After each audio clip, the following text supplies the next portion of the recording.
Hey, how's it going? Alex here, and today I want to talk to you about these acoustic panels that I have on my bike. Yes, these wooden ones are acoustic panels. They're made of a really nice and elegant wood, but at the same time, they had kind of like the absorption right here in the center. So you can see that in this room, there's no echo. I can scream if I want, like, echo!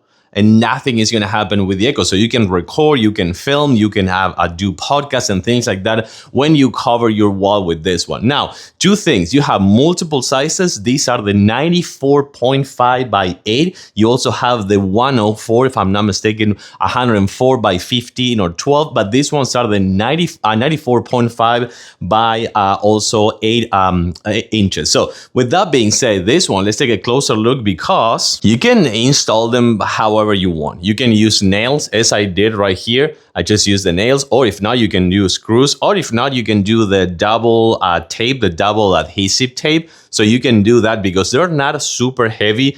They're a little bit heavy, but not super heavy. But of course, they have multiple colors. And as you can see right here, this black section is going to be the one that is going to absorb all that sound, all that echo. But I know that you can put LED lights in here in the middle and even make it to be more appealing for like a gaming setup. Of course, remember, you can also put them in vertical mode, but I decided to put them in horizontal mode to cover more space in this area. So I gotta tell you, if you're looking to either remodel your gaming setup or your podcast setup, and you're looking to actually, I want to say, like, avoid having that echo or that echoey noise, something like that, this is gonna be a really nice solution. And of course, it looks really cool as well. I like them. I totally recommend them.